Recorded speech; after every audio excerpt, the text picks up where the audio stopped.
फैक्टिव word में आपका स्वागत है। दोस्तों, हम रोज़ाना कई चीज़ों का इस्तेमाल करते हैं, लेकिन वो बनती कैसे है ये नहीं जानते।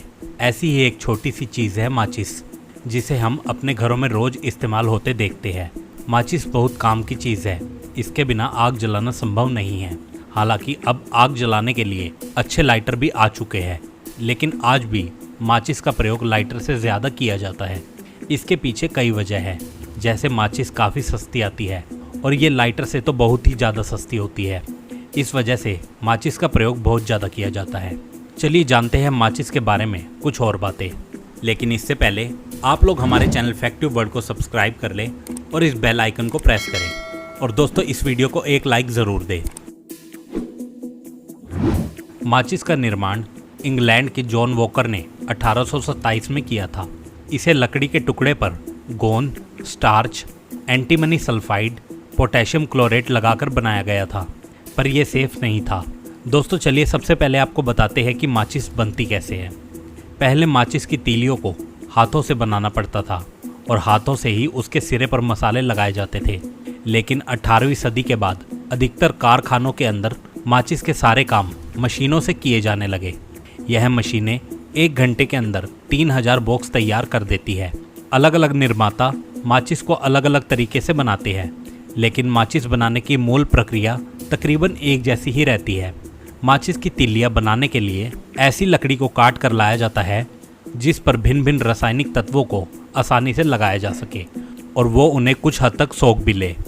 साथ ही साथ लकड़ी की कठोरता भी इतनी होती है कि वह उस पर जलाने के लिए लगाए जाने वाले दबाव को सहन कर सके और टूटे ना। केवल इसी प्रकार की लकड़ियों को ही छोटी छोटी तिलियों के रूप में काटा जाता है। आमतौर पर माचिस की तिलियाँ बनाने के लिए या तो सफ़ेद देवदार की लकड़ी या फिर एस्पेन की लकड़ी का प्रयोग किया जाता है। दोस्तों, सबसे पहले ये जान लीजिए कि माचिस की तिलियाँ कैसे बनती है। माचिस बनाने की सबसे पहली प्रक्रिया है पीलिंग एंड चॉपिंग। सबसे पहले माचिस की तिलियाँ बनाने के लिए पेड़ों को लाकर उन्हें मशीन की मदद से छोटे साइज में काटा जाता है।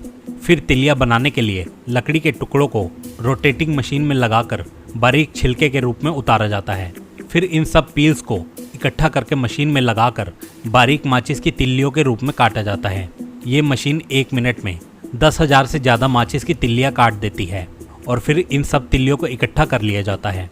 अब आती है माचिस बनाने की दूसरी प्रक्रिया, यानी स्प्लिंट्स क्लीनिंग एंड सीविंग।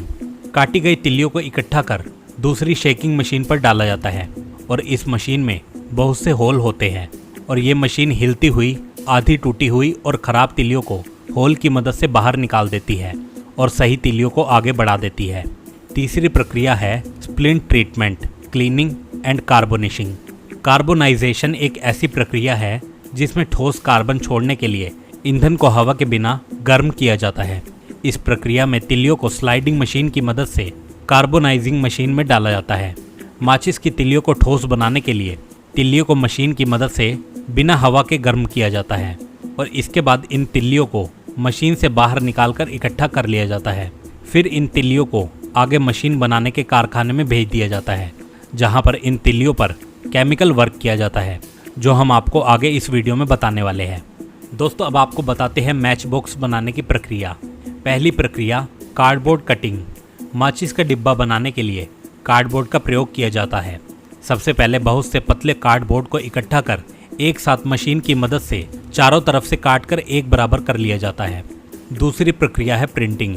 इस प्रक्रिया में कटिंग किए गए कार्डबोर्ड को दूसरी मशीन में लगाया जाता है। ये मशीन एक एक कार्डबोर्ड को अलग कर आगे बढ़ा देती है और दूसरी मशीन द्वारा इन पर कंपनी द्वारा तय किया गया डिज़ाइन और नाम प्रिंट किया जाता है। तीसरी प्रक्रिया है लैमिनेशन। इस मशीन में लैमिनेशन रोल लगा होता है और प्रिंट किए गए कार्डबोर्ड को एक एक करके लैमिनेशन मशीन में डाला जाता है। ये मशीन स्लाइडिंग और प्रेसिंग के ज़रिए इन कार्डबोर्ड पर लैमिनेशन कर देती है। चौथी प्रक्रिया है फ्रिक्शन एप्लीकेशन। इस प्रक्रिया में माचिस का घर्षण वाला हिस्सा तैयार किया जाता है, जहाँ से माचिस की तिलियों को घिसकर जलाया जाता है। देखिए किस तरह अलग अलग चरणों द्वारा यह हिस्सा तैयार होता है। पांचवी प्रक्रिया है मैच बॉक्स कटिंग। पूरी तरह तैयार कार्डबोर्ड को मशीन के द्वारा अलग अलग माचिस के लिए अलग अलग कट कर लिया जाता है और फिर इन सब को इकट्ठा कर आगे भेज दिया जाता है। छठी प्रक्रिया है आउटर बॉक्स मेकिंग। छोटे छोटे कार्डबोर्ड को एक साथ मशीन में लगाया जाता है। ये मशीन स्लाइडिंग के जरिए अलग अलग बॉक्स को शेप देते हुए आखिरी हिस्से से चिपकाती हुई आगे धकेल देती है और ये सभी बॉक्स एक कंटेनर में इकट्ठे हो जाते हैं। सातवीं प्रक्रिया है इनर बॉक्स मेकिंग। इस प्रक्रिया में कार्डबोर्ड के रोल को मशीन में लगाया जाता है। सबसे पहले मशीन इस कार्डबोर्ड पर थोड़ी थोड़ी दूरी पर नाम प्रिंट करती है और फिर ऑटोमेटिकली इनर बॉक्स बनाकर स्लाइडिंग करते हुए आगे भेज देती है। ये ऑटोमेटिक मशीन इतनी फास्ट होती है कि ये 1 घंटे में 50,000 माचिस के बॉक्स को बना देती है। पेपर को काटना, मोड़ना, चिपकाना और बॉक्स बनाना ये सब ऑटोमेटिक मशीन खुद करती है। दोस्तों अब बात करते हैं आगे के प्रोसेस की। सबसे पहले आपको बताते हैं कि माचिस की तिलियों पर जलने वाला मसाला तैयार कैसे किया जाता है। इस मसाले को पैराफिन वैक्स कहा जाता है। पैराफिन वैक्स को बनाने के लिए सबसे पहले तो एक मिक्सचर में जेलेटिन कैप्सूल, फॉस्फोरस और पोटेशियम क्लोराइड को डाला जाता है। जिलेटिन का काम होता है पैराफिन वैक्स को तिलियों पर चिपका कर रखना। फॉस्फोरस किसी कठोर सतह से रगड़ खाने पर बहुत आसानी से जल उठता है और पोटेशियम क्लोराइड जलाने के लिए आवश्यक ऑक्सीजन की आपूर्ति करता है। फिर मिक्सचर में गर्म पानी डाला जाता है ताकि जिलेटिन, फॉस्फोरस और पोटेशियम क्लोराइड को एक साथ घोला जा सके। फिर इस मिक्सचर को अच्छी तरह घोला जाता है और 30 मिनट बाद जब मिक्सचर पानी की तरह तरल हो जाता है तब इसमें लाल रंग डाला जाता है और ऐसे कंपाउंड भी डाले जाते हैं जो पानी में घुल सके। इस तरह पैराफिन वैक्स को तैयार किया जाता है। अब जानिए आगे की प्रक्रिया यानी केमिकल डिपिंग। माचिस की तीलियों का उत्पादन अनेक चरणों में होता है। सबसे पहले तो माचिस की तीलियों को एक शेप में काटा जाता है, फिर उन्हें एक तरीके से व्यवस्थित किया जाता है और इसके बाद इन्हें इकट्ठा किया जाता है। फिर इन्हें एक पंक्चर हुए बेल्ट में लगा दिया जाता है। माचिस की तीलियों को आकार दिए जाने के बाद उन्हें अमोनियम फास्फोरेट में डुबाया जाता है जिससे कि माचिस की तिलियाँ उसे सोख ले। ऐसा इसलिए किया जाता है ताकि माचिस की तिलियाँ मसाले के ख़त्म होने पर बुझ ना जाए। दरअसल माचिस की तिलियों के निर्माण की प्रक्रिया में माचिस की तिलियों के ऊपरी भाग को गर्म पैराफिन वैक्स में डुबाया जाता है। जब लाल रंग का कंपाउंड इन सब तिलियों की ऊपरी सतह पर लग जाता है तो इसको सुखाने के लिए एक रोलिंग मशीन पर घुमाया जाता है और जब माचिस की तिलियाँ सूख जाती है तो ये बेल्ट उन तिलियों को बंडलिंग जोन में ले जाता है।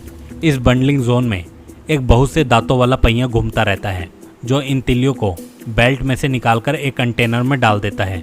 इस कंटेनर में इनका सही माप किया जाता है ताकि इन्हें माचिस के डिब्बे में आसानी से डाला जा सके।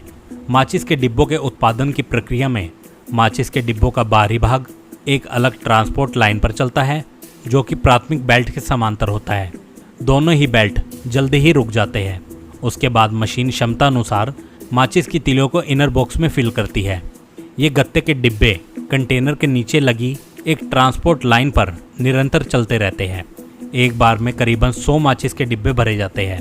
उसके बाद माचिस के डिब्बों के इनर बॉक्स को उसके आउटर बॉक्स के अंदर डाल दिया जाता है और ये प्रक्रिया प्रत्येक 1 सेकंड में एक बार दोहराई जाती है। संक्षेप में कहे तो बेल्ट माचिस के उत्पादन की प्रक्रिया को पूरा करता है, जहां माचिस की तिलियों को टैंक में डाला जाता है, सुखाया जाता है और फिर माचिस के डिब्बों में भरा जाता है। अब बात आती है लैब टेस्टिंग की। तैयार की गई माचिस को 8 घंटों तक नो एयर बॉक्स में रखा जाता है। उसके बाद माचिस को बॉक्स से निकाल कर चेक किया जाता है कि माचिस की तिलियाँ ठीक तरह से जल रही है या नहीं। अब आती है आखिरी पैकिंग की प्रक्रिया। ये मशीन इन माचिस की डिब्बियों को अच्छे से जमा कर 10 माचिस का बॉक्स बनाकर आगे सरका देती है और उसके बाद 10 बॉक्स को एक साथ पैक करती है। फिर इन 10 के पैक को एक बड़े गत्ते के डिब्बे में बंद किया जाता है जिससे कि इन्हें आसानी से एक जगह से दूसरी जगह ले जाया जा सके। दोस्तों अब आपको बताते हैं माचिस का भारत के अंदर निर्माण। भारत के अंदर पहला माचिस बनाने का कारखाना सन 1995 के अंदर अहमदाबाद में, उसके बाद सन 1909 के अंदर दूसरा कारखाना कलकत्ता में खोला गया था। उसके बाद 200 छोटे बड़े कारखाने भी खुल गए। स्वीडन की कंपनी भी भारत के अंदर वेस्टर्न इंडिया मैच माचिस बनाने का काम करती है। 1826 के अंदर भारत सरकार ने माचिस उद्योग को संरक्षण भी प्रदान किया। भारत के अंदर केवल कुछ ही कारखाने ऐसे हैं जिनके अंदर सारा काम मशीनों से होता है। बाकी कारखानों के अंदर काम आज भी मजदूरों के माध्यम से ही किया जाता है। दोस्तों आपको ये जानकारी कैसी लगी हमें कमेंट बॉक्स में बताएं और इस वीडियो को लाइक और शेयर करें। साथ ही हमारे चैनल फैक्ट ट्यूब वर्ल्ड को सब्सक्राइब करें।